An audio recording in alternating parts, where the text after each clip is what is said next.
So now it's time to look at the big kahuna of them all. It's the Waves L316.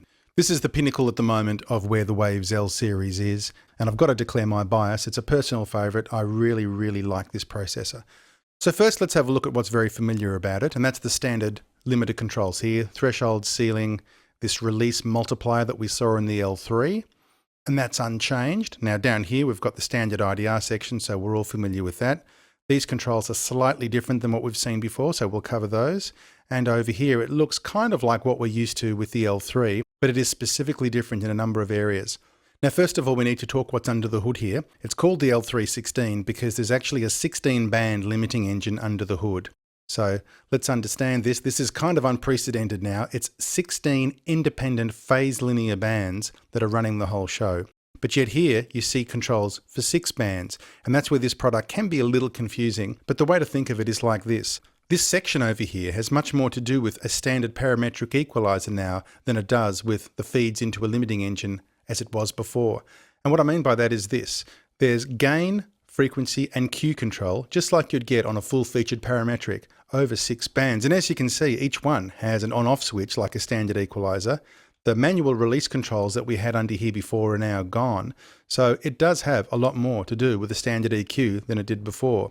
Each one of these bands has a variable filter shape. So we can see on the top here, we've got a high shelf, but we could switch that to a bell. And high shelf and bell in this one as well. High shelf and bell in that one as well. Bottom 3, a low shelf and bell. Now most of the time it's probably easier to leave the shelves on each end as normal and the 4 bells in the middle, but if you need to change that, that's cool, it can all be done. So really this can still be treated like an ordinary equalizer, except from the L3 we've still got this priority section over here. And it's a little bit easier to work with now because of this reason. If I push up just the profile on its own, you can see the yellow line go up there. Reset that. If I push up the gain on its own, we see a blue line go up there. And if I pump some material into this and force some attenuation, we see an orange line. So now we've got this easy to understand visual thing where we can have a certain amount of priority change there, we can have a little bit of gain change there, and the orange underneath there. So it's easier to see what's going on now. Now just on that attenuation again, have a look at the detail in the orange line just to show that there is actually 16 bands of activity changing there.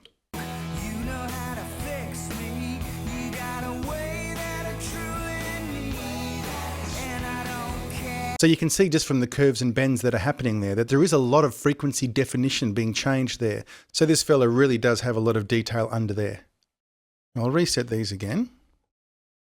And we'll just quickly run over that priority system again and how easy it is to manipulate now. Because take this paradox, and this is not the way you should be using things, but if I take that priority all the way to the top, and I take that gain all the way to the bottom. So now we're saying to it, I want you to ignore this frequency as much as possible and redistribute what would normally go there out to the other ones.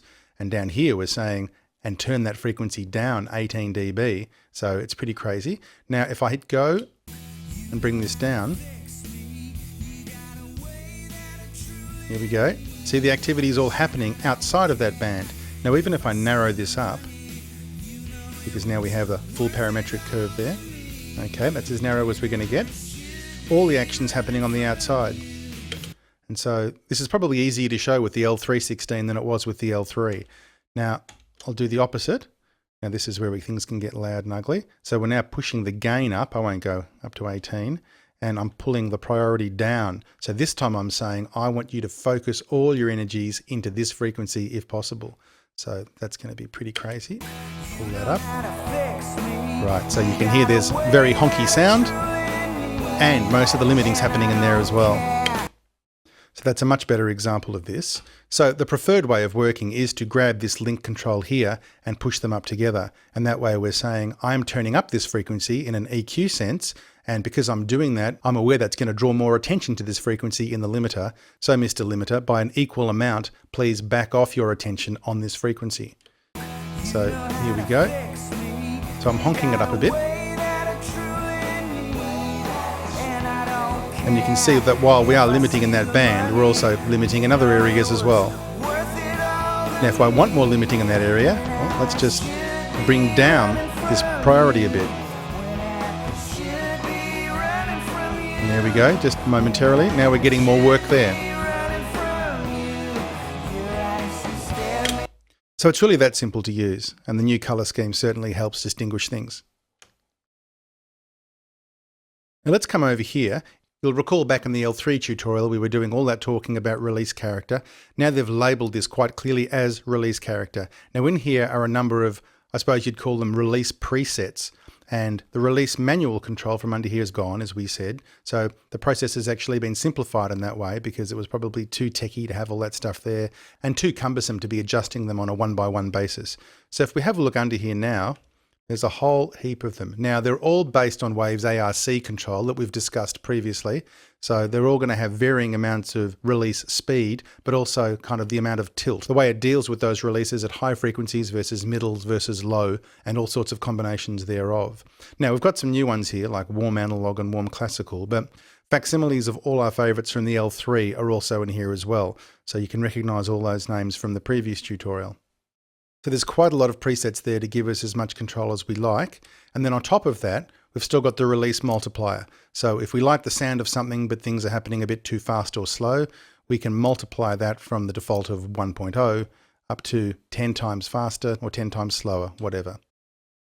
Now this section here, separation, this is dealing with the separation of the bands in the underlying 16 band limiting section. So the default is medium, but there's also low and high. And that's literally just the filter slopes that separate each of the 16 underlying bands.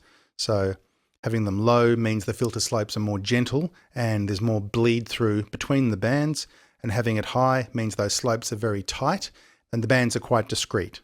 And it's really as simple as that. The default is medium, and that seems to suit most things I throw at it, so quite happy with that most of the time. But always feel free to experiment, and you never know. So as I said, a good way to think about this plugin is as a parametric equalizer with all sorts of trimmings, or a parametric equalizer on steroids, so to speak. So you can literally build curves, as you would, and have them completely affect the way the limiter responds as well by using the priority. So you can take a track and really sculpt it in any direction you wish, almost within the one plugin. It becomes like a full mastering suite on its own virtually. I mean, you've got the EQ, you've got your final brick wall, and you've got your dithering and requantizing. It really is kind of a kitchen sink sort of plugin. And of course, it's totally phase linear as well. So have a listen.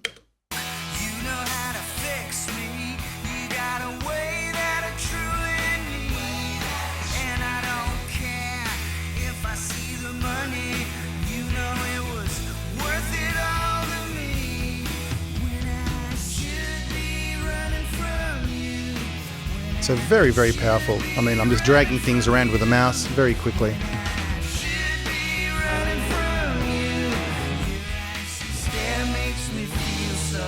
In fact, it's so flexible and powerful that in the presets here, Waves have a full complement of mastering starting points, so to speak, but they've got another folder here called Creative. And I mean, they've got things like, telephone filters and so on in there.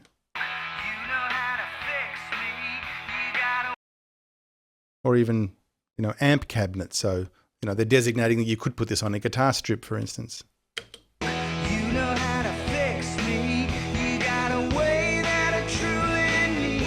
But really the best thing about this is how resistant it is to damaging the material when you start hitting it reasonably hard. And again, we don't want to get into a loudness race or anything like that. But the beauty of this is you can do some heavy lifting without really ruining things. So even there, that thing's jumping. Okay. Now, of course, I'm doing some damage. You have to do damage by the laws of physics. But that's not too bad. And I mean, that's just dragging the thing down on its default setting without making any changes at all. So from that simple position, we can put that back at the default, drag it down a couple of points, and in some cases, finished master. You know how to fix me. You got a way that I truly need. Of course, not today. Need a little bit more work on that fella, but we'll look at that later. Anyway, that's the L316, and that's the end of our series on the L-series limiters, but there's one more L-series plugin to come, and that's the LinMB, or Linear Multiband, and we'll be tackling that one next. See you there.